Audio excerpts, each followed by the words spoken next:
In this third establishment of our discussion on Maxwell's correction to Ampere's law, we want to figure out the various B fields, so the magnetic fields created at various points for this gap in between the capacitor. So here I've described a big R as being the radius relating to the radius of the capacitor. So we have circular capacitors, and little r being either smaller than big R, equal to big R, or greater than big R. So essentially we're trying to find the B fields for three fundamental different situations. And then we will further relate them to how they relate to a set R. So actually I'll use dashed lines to indicate the same concept. How that relates to when we are using just a simple wire and not in the gap between the capacitor. So let's first do the scenario for R less than big R in between the capacitors. And once we derive this, we should get a feel for how it works for the rest of them. So using simple Ampere's law, we have B, so the integral of B dot dl is equal to mu naught. And then I will write down Maxwell's correction here, enclosed. And I want you to think, do we have the displacement current when we are in between the capacitor, or do we have the conductive current? And so hopefully you said we only have the displacement current. I almost caught myself there. That is because we do not have a wire in between, so we don't have any real current, right? And even this displacement current is sort of imaginary. It's just a concept, it's a crutch that we use to correct, right? If I said for a normal piece of, so just a regular piece of wire with a current I, hopefully you would say that there is no displacement current, because displacement current, right, is relating to, well, probably shouldn't write it there. Displacement current is equal to epsilon naught d phi e dt.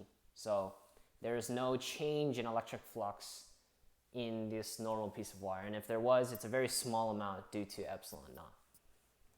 So now that we have all that set up, so actually I'll keep that there just to remember, we can write this as follows.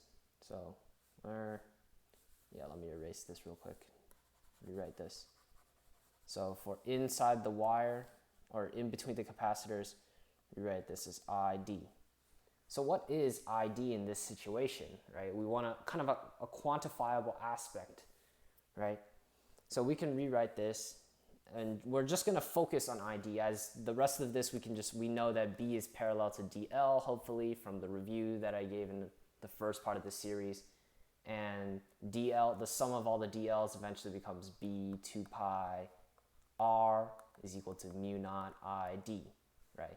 So obviously this whole part will set up real nicely, but we don't know this part about the I sub D. That's the most confusing part, hopefully.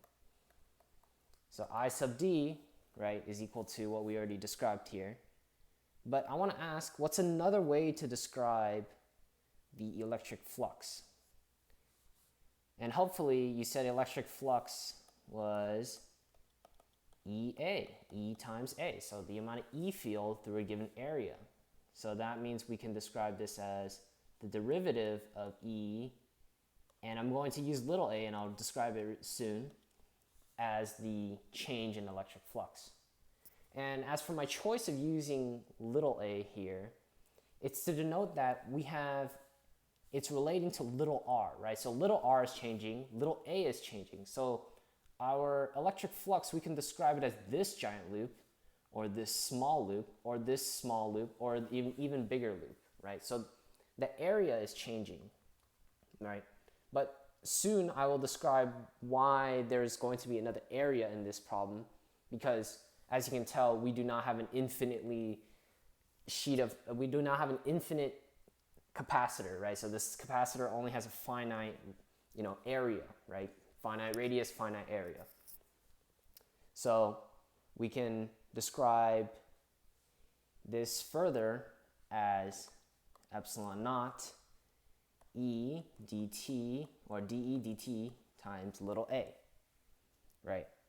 And so what's another way to describe electric field for capacitors, right? Think about back to Gauss's law. How does this relate to, for capacitors? Because dE dt is a sort of ambiguous term right now. We haven't really thought about that before. So hopefully you said that E A equals sigma times A. So let me rewrite my sigma up to be a little more clear. Sigma A over epsilon naught, right? This is Gauss's law, right? Relating charge per over epsilon naught is equal to, EA, so electric flux. And so if we rearrange this, we get E is equal to sigma over epsilon naught. And what's another way to describe sigma, right? Sigma is describing charge density, right? And there's a finite amount of charge over a finite amount of area because this is a finite capacitor. So E is equal to big Q over epsilon naught over big A. And so I'm reserving these big letters, so capital letters, for things that are finite. So E is equal to a finite amount of charge over a finite amount of area, right? So then if we go back to this displacement current, we get that is equal to epsilon naught derivative of capital Q over epsilon naught A times little a, right? And so the only thing that's really changing here, right? So area is not changing obviously in this scenario, so we can factor that area out. And epsilon naught is just a constant. So we can just cross these out. And so ultimately here, we can write this as dq dt times little a over big A. And recall that dq dt is just current, so we can just write that as I times little a over big A.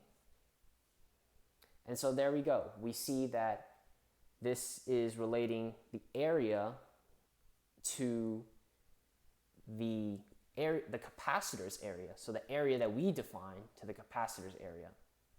So in this case, so if I clear out some space for us, so I'm going to erase this formal equation here. And same with this, so we don't need that. Same with that, same with that. We bring this up here.